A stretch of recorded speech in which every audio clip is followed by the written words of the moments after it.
మన అనకాపల్లిలో శుభప్రదం షాపింగ్ మాల్ సినీ నటులు మానస వారణాసి మరియు శ్రీదేవి చేతుల మీదుగా గ్రాండ్ ఓపెనింగ్.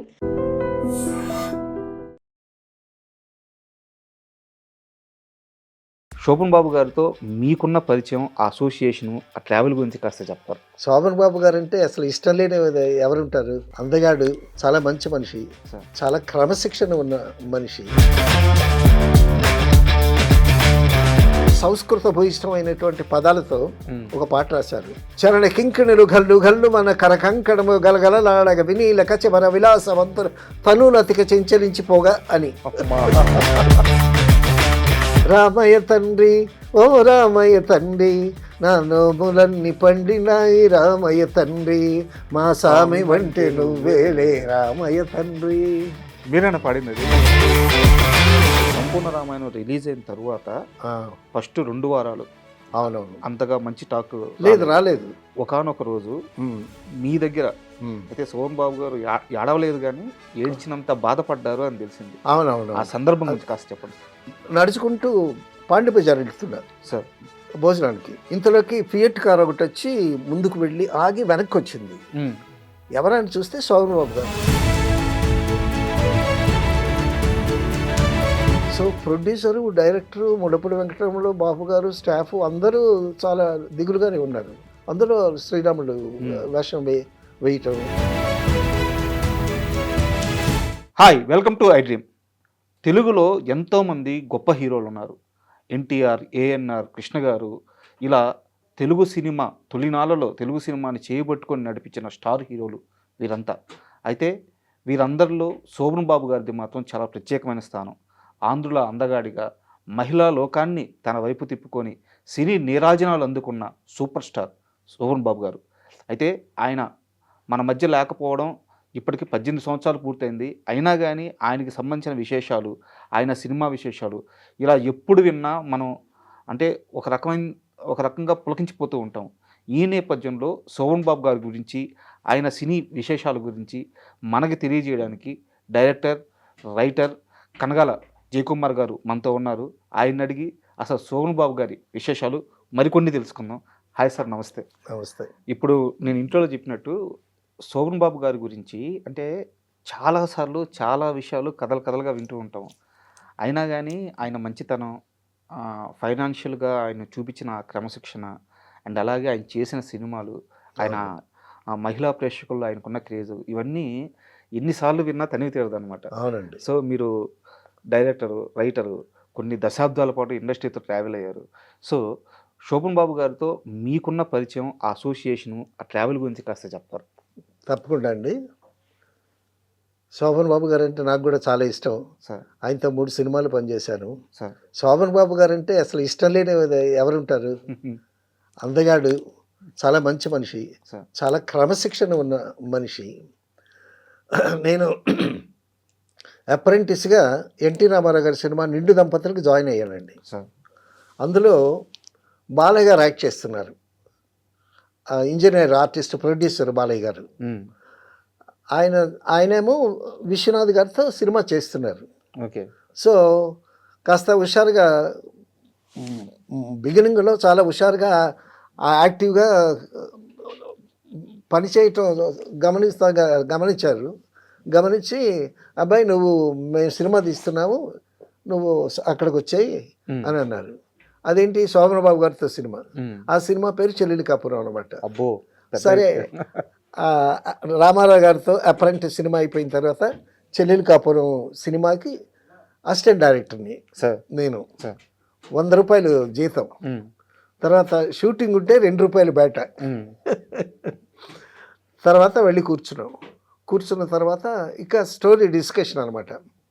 అది చెల్లెలి కాపురం లైన్ ఏమో బాలయ్య గారిది. ఒక లైన్ చెప్పాడు ఆయన. ఆ లైన్ మీద దాని మీద డిస్కషన్ అనమాట. సో అదేంటంటే కొంచెం క్లాసికల్ సబ్జెక్టు. అందులో శోభన్ బాబు గారు ఒక మంచి రచయిత. తర్వాత రూపానికి మాత్రం నల్లగా ఉంటాడు. సో బ్లాక్ మేకప్ వేసుకోవాలి ఆయన. అప్పటికే ఆయన సక్సెస్ఫుల్ హీరోగా ఉన్నాడు. ఆ బ్లాక్ మేకప్ వేసుకోవటానికి ఆయన ఒప్పుకోవటం చాలా గొప్ప విషయం. అది పక్కనేమో వాణిశ్రీ చాలా అందగత్తే బ్రహ్మాండమైన డాన్సరు. సో ఆ కథ స్టోరీ డిస్కషన్ అనమాట. డిస్కషన్ జరుగుతూ ఉంటే ఏంటి శోభన్ బాబు గారికి డార్క్ మేకప్ ఏంటి అని అనుకునేవాళ్ళం మేము. సరే అంతా అయిపోయింది. అయిపోయిన తర్వాత షూటింగ్కి వచ్చాం. షూటింగ్కి వచ్చిన తర్వాత షూటింగ్ చేస్తూ ఉన్నాం. చాలా సోబర్గా, చాలా కామ్గా, చాలా జెంటిల్గా ఉండేటటువంటి ఎక్స్ప్రెషన్స్ అవి. శోభన్ బాబు గారు చాలా చాలా బాగా చేశాడు. పక్కనేమో ఆయన రెచ్చగొట్టేటటువంటి క్యారెక్టర్ వాణిశ్రీ. ఈయన మంచి రచయిత, ఆవిడేమో మంచి డాన్సరు. క్లైమాక్స్లో వీళ్ళిద్దరికి పోటీ పడుద్ది అనమాట. ఆ పోటీకి నారాయణ రెడ్డి గారు ఒక మంచి పాట రాశారు. సంస్కృత భూయిష్టమైనటువంటి పదాలతో ఒక పాట రాశారు. ఆ పాట ఏంటంటే, చరణ కింకిణులు గల్లు గల్లు మన కరకంకణము గలగలలాడగ వినీల కచమర విలాసవంతులు తనులతిక చెంచలించిపోగా అని. ఇది ఒక స్టాంజా. తర్వాత స్టాంజా ఏంటంటే, ప్రళయకాల సంకలిత భయంకర జలధరార్భటుల చరిత దిక్తటుల చకిత ధిక్కరుడు వికృత హింకృతుల సహస్రఫల సంజలిత భూత్కృతుల. అసలు దీన్ని ట్యూన్ ఎలా చేయగలిగారు సార్? ఇది ట్యూన్కి పనికిరాదు అని మహాదేవన్ గారు కాగితం పక్కన పడేశాడు. అంటే అప్పుడు నారాయణ రెడ్డి గారు, మామా ఇది ఒక రచయితకి ఒక డాన్సర్కి జరిగేటటువంటి కాంపిటీషను. ఆ కాంపిటీషన్లో అటువంటి పదాలు పాడాలి. ఇది పాట కాకుండా ఒక దండగల్లాగా చేసుకో, డ్రమ్స్, వైలన్స్, గిటార్స్. మామ నువ్వు చేస్తావు మామ, నువ్వు చేయకపోతే ఇంకెవరు చేస్తారు మామ అంటే అప్పుడు చేశాను అన్నమాట. సో అదే నాకు, నేను కాస్త పాటలు పిచ్చాడు, కొంచెం సంగీతం మా ఫ్యామిలీలో కాస్త మ్యూజిక్ ఉంది, అందుకే ఇవన్నీ జ్ఞాపకం ఉన్నాయి ఈ పాటలన్నీ. ఆ చెల్లెలి కాపురంతో ఫస్ట్ సినిమా అండి శోభన్ బాబు గారితో. చెల్లెలి కాపురం సినిమా అయిపోయింది. అయిపోయిన తర్వాత నీకు ఒక పని లేదు, ఇక వెళ్ళిపో అన్నారు. అనేసరికి దిగులుగా ముఖం పెట్టి కూర్చున్నాను నేను. కూర్చుంటే అప్పుడు దాసరి సూర్యప్రకాశరావు అని డిఎస్ ప్రకాశరావు డైరెక్ట్ చేశాడు. దానికి కో డైరెక్టర్గా చెల్లెలి కాపురంగా చేశాడు. ఆయన ఏం చెప్పాడు, బాపు గారు సినిమా తీస్తున్నారు, నీకు తెలుగు మీద పరిచయం ఉంది కదా, నువ్వు హై స్కూల్లో తెలుగు పండిట్గా చేసావు కదా, అక్కడికి వెళ్ళి నీకు అవకాశం ఉంటుందని పంపించాడు ఆయన. నేను బాపు గారు ఆఫీస్కి వెళ్ళాను. ఆఫీస్కి వెళ్ళి అక్కడ ఒక అసోసియేట్ ఉంటే ఆయనతో మాట్లాడుతుంటే ఇంతలోకి ముడపూడి వెంకటరమణ గారు వచ్చారు. ఎవరి అబ్బాయి అన్నారు. అంటే నమస్కారం సార్, నా పేరు జయకుమార్ అండి. ఏంటంటే అసిస్టెంట్ డైరెక్టర్ చేస్తున్నానండి, అది ఇదన్న. ఎవరి దగ్గర చేసామన్నాడు. విశ్వనాథ్ గారి దగ్గర చేశానండి అన్న. అయితే వచ్చాయి అని అన్నాడు ఆయన. ఎప్పటి నుంచి రమ్మంటారన్న. ఎప్పుడు ఎందుకు, ఇప్పుడు వచ్చాక ఉండిపోవాలి అన్నాడు ఆయన. అలాగా సంపూర్ణ రామాయణంలో కూడా శోభన్ బాబు. సార్ ఒక చిన్న ఇంటరప్షన్, సారీ, చెప్పండి. మీరు బాబు గారిని కలవడానికి వెళ్ళారు, రమణ గారు ఓకే చేశారు. వారిద్దరికి 2 మాటలు ఉండవు కదా, ఒక మాట చెప్తే ఇంకో వాళ్ళు దే ఆర్ 2 in 1, 1 in 2. బాపు గారు రమణ గారు ఇద్దరు కాదండి, ఒక్కరే. మైత్రికి మరో రూపం వాళ్ళిద్దరు. నేను వాళ్ళిద్దరి మీద ఒక కవిత రాశాను. అందులో మంచి లైన్ ఏంటంటే, లాస్ట్ లైన్, మైత్రి అనే మాటలో ఇద్దరు చెరో అక్షరం. ఆ కవితకి నాకు మంచి పేరు వచ్చింది, అవార్డు కూడా వచ్చింది. బాపు గారి దగ్గర పనిచేయటం అంటే నిజంగా అదృష్టం అండి. అందులో సంపూర్ణ రామాయణం లాంటి చాలా గొప్ప సినిమా. మీరు వెళ్ళింది సంపూర్ణ రామాయణానికి. సెకండ్ పిక్చర్ అది. సార్ ప్లీజ్ కంటిన్యూ సార్, నేను ఇంటరప్ట్ చేశాను, కంటిన్యూ. లేదు తప్పకుండా, మీరు ఇంటరప్ట్ చేస్తుంటే విషయాలు బాగా వస్తూ ఉంటాయి ఇంకా. సో సంపూర్ణ రామాయణం రంపచోడవరంలో క్యాంప్ అండి. రంపచోడవరం హై స్కూల్లో మాకు విడిదిచ్చారు. ఆ పరిసర ప్రాంతాల్లో షూటింగ్లు అనమాట. మాకు ఒక హాల్ ఇచ్చారు. హెడ్ మాస్టర్ రూమ్ ఏమో శోభన్ బాబు గారికి ఇచ్చారు. పక్క టీచర్స్ స్టాఫ్ రూమ్ ఏమో చంద్రకళ గారికి ఇచ్చారు. సో షూటింగ్ చేసి వచ్చిన తర్వాత అది వింటర్, బాగా డిసెంబరు, అక్కడ రంపచోడవరం చాలా చలి ఎక్కువ. క్యాంప్ ఫైర్ వేశారండి. ఈ క్యాంప్ ఫైర్లో మేము అంతా చుట్టూ కూర్చుంటే శోభన్ బాబు గారు దుప్పటి కప్పుకుని వచ్చి మాతో పాటు కూర్చున్నాడు క్యాంప్ ఫైర్ దగ్గర. కూర్చొని కట్టెలు కాలే వరకు కూర్చునేవాళ్ళం. అయిపోయిన తర్వాత శోభనబాబు గారు లేచి తమ్ముడు రా నా రూమ్కి వెళదామని పిలుచుకెళ్ళాడు. మిమ్మల్ని నన్ను పిలుచుకెళ్ళాడు. సరే నేను హీరో గారు పిలిచారు కదా, హ్యాపీగా వెళ్ళాం. వెళ్ళిన తర్వాత ఆయన కూర్చున్నాడు, రూమ్లో కూర్చున్నాడు. కూర్చుని తమ్ముడు నువ్వు పాటలు పాడతావు కదా, ఒక పాట పాడన్నాడు. ఏం పాట పాడమంటారన్నా? లవకుశలో పాట, ఆ పాట పాడు. నాగి గారి దగ్గర ఒక పాట ఉంది. నాగి గారు అంజలితో సీతతో పాడతారు. సీత రాముడి మీద కాస్త అనుమానంగా ఉంటే అప్పుడు సందేహించకుమమ్మ రఘురాము ప్రేమను సీతమ్మ అని నాగి గారు పాడుతూ ఈమెను ఓదారుస్తారు. ఆ పాట పాడమన్నాడు. ఆ పాట లైన్స్ కూడా సందేహించకుమమ్మ రఘురాముని ప్రేమను సీతమ్మ, ఒకే బాణము ఒకటే మాట ఒక్క భామకే రాముని ప్రేమ, మిన్నే విరిగి పడిన వ్రతభంగమ్మే కానీలమ్మ, సందేహించకుమమ్మ రఘురాము ప్రేమను సీతమ్మ అని పాట. అక్కడ రాగయుక్తంతో పాడాను, ఇక్కడ ఊరికే మాటగా చెప్పాను నేను. ఈ చరణం శోభన్ బాబు గారికి చాలా ఇష్టం. ఒకే బాణము ఒక్కటే మాట ఒక్క భామకే రాముని ప్రేమ అన్న లైన్స్ ఆయనకి ఇష్టం. ఆయన జీవితం అంతా అలాగే బతికాడు. సరే అయిపోయింది, ఆ పాట అయిపోయింది. మరొక పాట పాడమన్నాను. ఏం పాడమంటారన్న? మళ్ళీ అదే పాడన్నాడు. అలాగే 3 సార్లు పాడించుకున్నాడు ఆయన. అంత ఇష్టం ఆయనకి. అయిపోయిన తర్వాత నేను వచ్చేసాను. రోజు షూటింగ్ చేయటం, క్యాంప్ ఫైర్ కూర్చోవటం, శోభన్ బాబు గారు నన్ను రూమ్కి తీసుకెళ్ళటం, పాటలు పాడమంటాం. అబ్బా, శోభన్ బాబు గారు హీరో, అందగాడు, అసలు నేనంటే ఎంత ఇది, నేనంటే ఎంత ప్రేమ, అది ఇది అనుకుని పొంగిపోతూ ఉండేవాడిని. ఏమన్నా ట్విస్ట్ ఉందా ఏంది ఇంట్లో?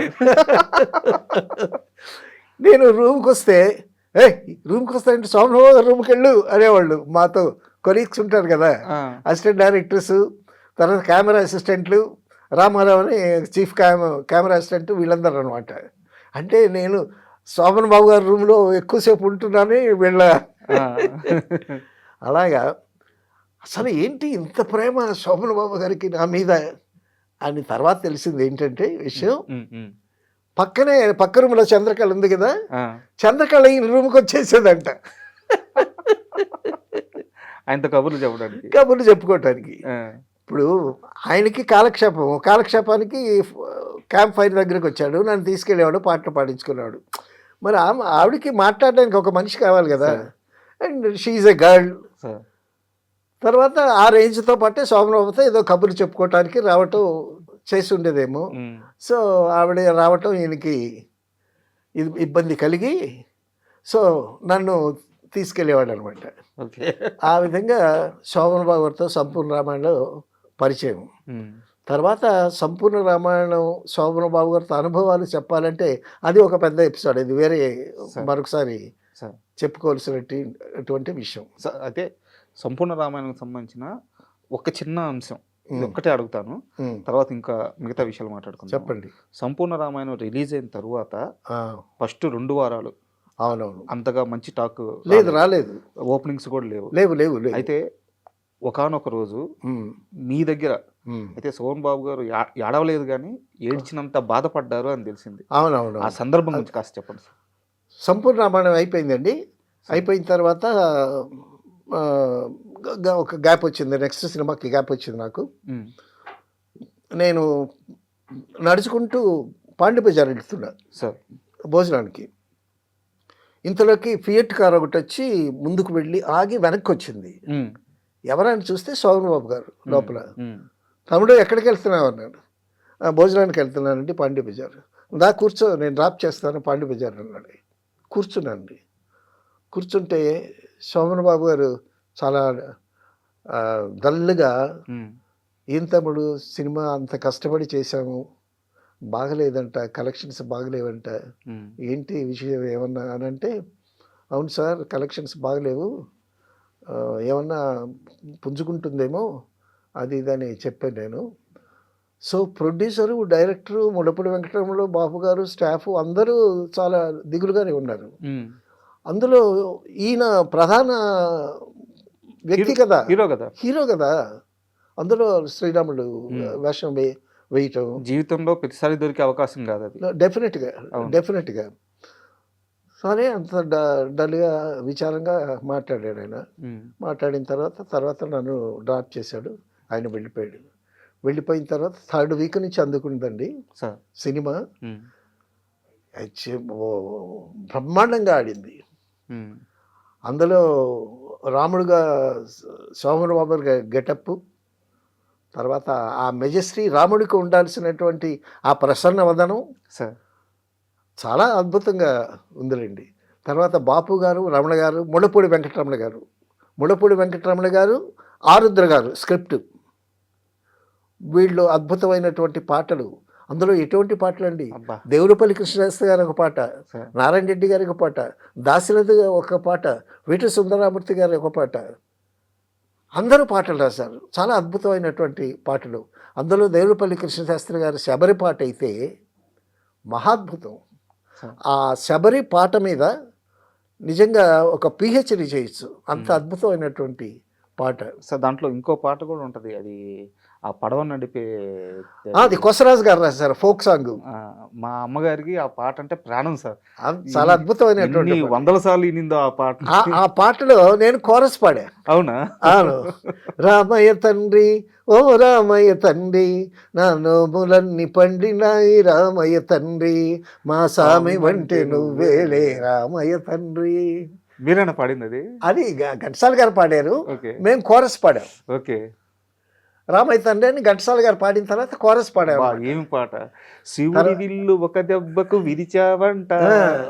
అసలు ఆగు బాబు ఆగు అని అంటారు. అయ్యా నే వత్తుండా బాబు నే వత్తుండా, నీ కాలు దుమ్ము సోకిరాయి ఆడది అయినాదంట, నా నావ మీద కాలు పెడితే ఏమవుతాదో తంట, అందరినీ దరి చేర్చు మహారాజువే, అద్దరినీ చేర్చమని అడుగుతుండావే, నువ్వు దాటలేక కాదులే రామయ్య తండ్రి, నన్ను దయచూడగ వచ్చావా రామయ్య తండ్రి, హైలెస్స లేలో హైలెస్స, హైలెస్స లేలో హైలెస్స అని ఆ పాట పులకించిపోతుంది సార్. అవునవును. చిన్నప్పుడు విన్న పాట కదా, మా అమ్మగారితో కలిసి కూర్చొని టీవీలో కొన్ని వందల సార్లు విన్న పాట. అవునవును. ఆ పాట మేకింగ్ లో ఉన్న వ్యక్తి, ఆ అనుభవాలు తెలిసిన వ్యక్తి ఈ రోజు ఎదురుగా కూర్చొని చెప్తుంటే, అవును అసలు చెప్తుంటే నాకే చాలా ఆనందంగా ఉంది. మా అమ్మ ఈ వీడియో చూస్తే చాలా ఆనందపడుద్ది, నాకు అది ఆనందం ఎక్కువ. Okay okay. అండ్ తర్వాత ఏ సినిమా చేశారు సార్? తర్వాత కాలం మారిందండి సార్. తర్వాత కాలం మారింది. ఆ కాలం మారిందిలో యాక్చువల్గా నేను అసిస్టెంట్ డైరెక్టర్ని కాదు సార్. ప్రేమ్ కుమార్ అనే ఒక అసిస్టెంట్ డైరెక్టర్ విశ్వనాథ్ గారి దగ్గర చేస్తున్నాడు ఆ సినిమాకి సార్. ప్రేమ్ కుమార్ అని. అతను నేను పక్క రూమ్స్లో ఉండేవాళ్ళం. అతనికి ఒంట్లో బాగాలేదు. ఒంట్లో బాగాలేకపోతే అతను నాకు ఒక లెటర్ ఇచ్చాడు. అది వాసిరాజు ప్రకాశం ప్రొడ్యూసర్ గారు. ఆ లెటర్ ఇచ్చి ఆయన ఒక 300 ఇస్తాడు, తీసుకుంటా, నాకు ఒంట్లో బాగాలేదు అని నాకు లెటర్ ఇచ్చాడు. ఈ లెటర్ తీసుకెళ్ళి వాసిరాజు ప్రకాశం గారికి ఇచ్చాడు.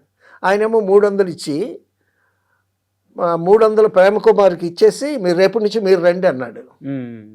అతనేమో ప్రేమకుమారు, నేనేమో జయకుమారు, మేము పక్క రూమ్మేట్స్. ఆయన ఎట్టాగా ఆయన రావట్లేదు కదా, మీరు వచ్చేసేయండి అని అన్నాడు.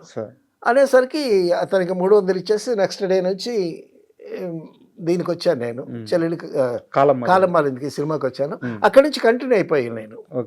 ప్రేమ్ కుమార్ని మరొక సినిమాకి వేశారు విశ్వనాథ్ గారు.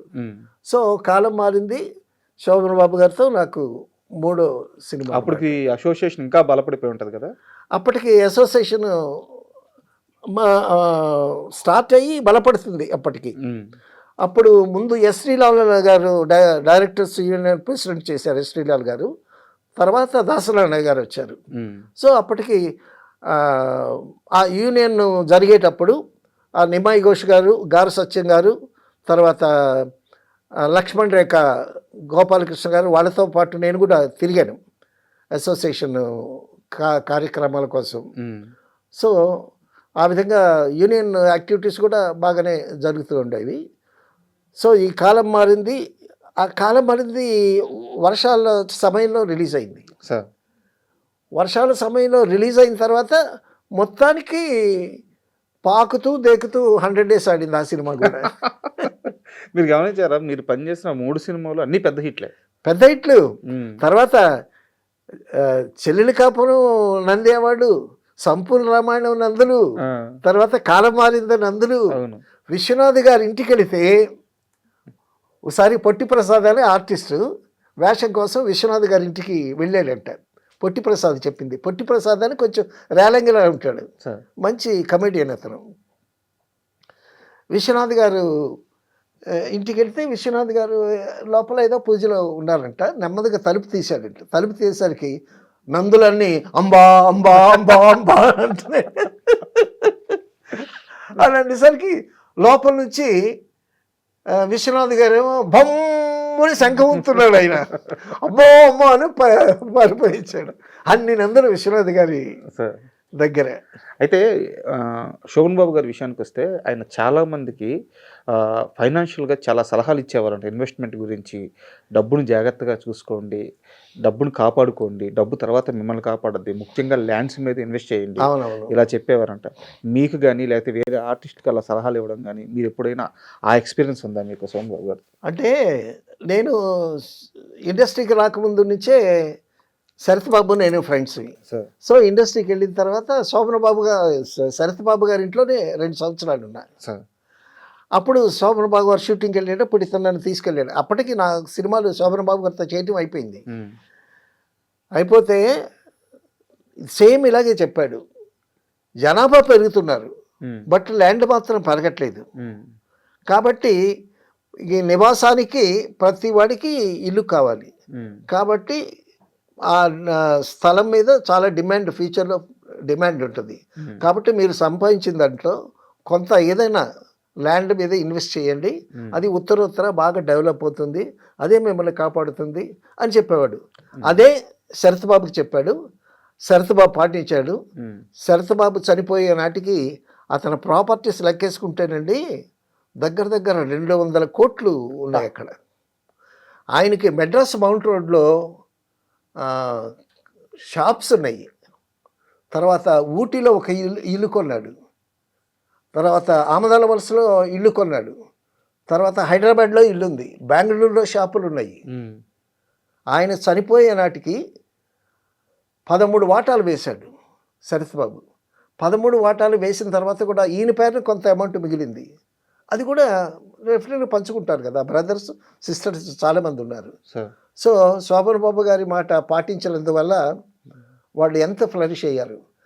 ఆయన చెప్పిన మాటలతోనే మురళీమోహన్ గారు కానీ, నాగార్జున గారు కానీ, ఇండస్ట్రీలో చాలామంది ఆయన మాట పాటించి, జయసుధ గారు ఒకసారి అన్నానగర్లో మెడ్రాస్లో ఈ స్థలం కొని జయసుధ చాలా బాగుంటుంది, వాల్యూ వస్తుంది అని అంటే అక్కడ అన్నానగర్లో సేకరించిన చెత్త అంతా అక్కడ డంప్ చేసేవాళ్ళు.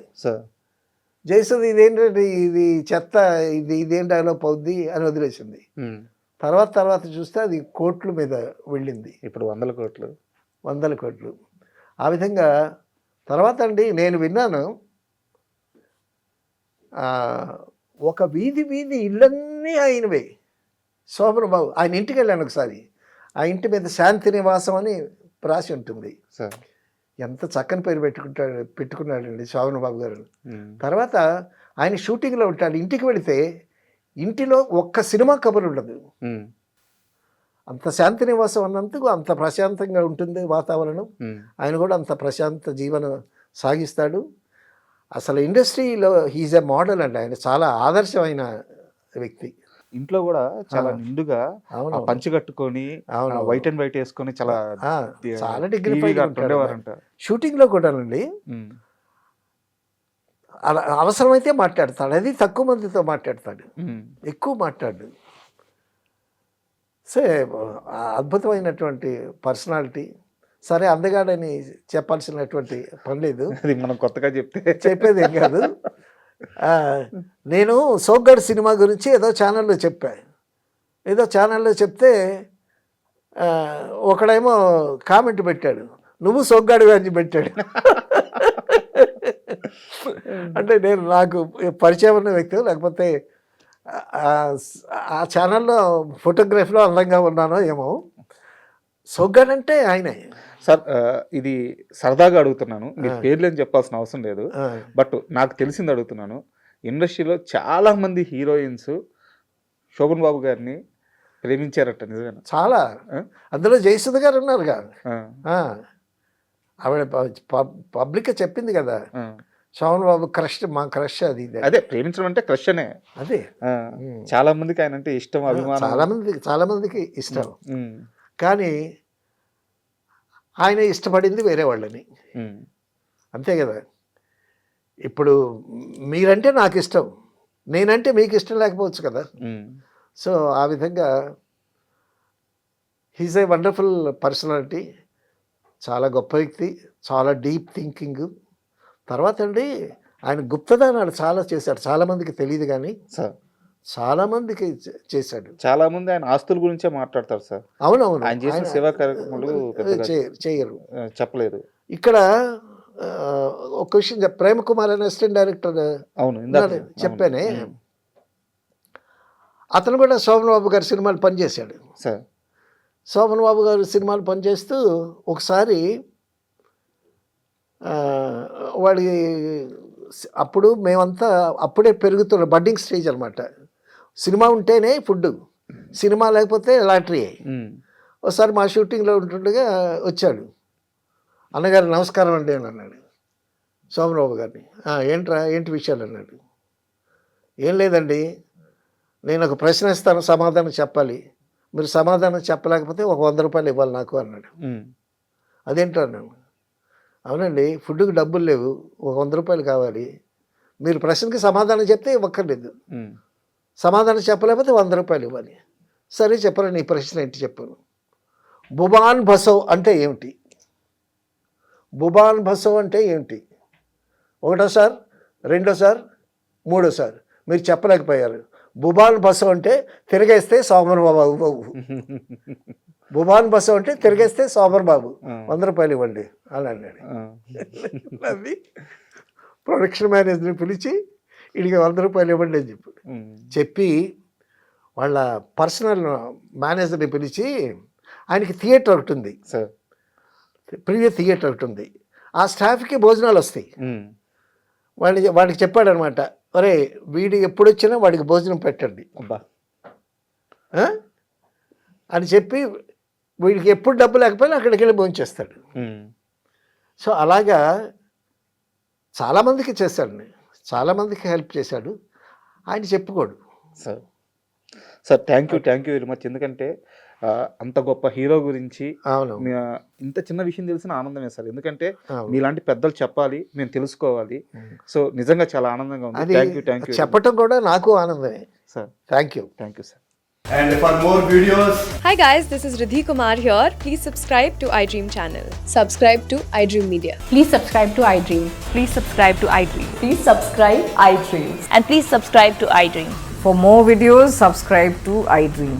please like, share and subscribe to the channel. Congratulations, iDream. Subscribe to iDream. Subscribe to iDream. So subscribe to iDream Media. iDream ki iDream team andarki huge congratulations. Please subscribe iDream Media. Please subscribe to iDream. Subscribe iDream. Please subscribe to iDream. iDream అంటే నా కళల channel subscribe చేసుకున్న నోరు తిరుగుతలేదు, మీరైతే గంట గుర్తు కొట్టండి. For more such videos, please subscribe to iDream.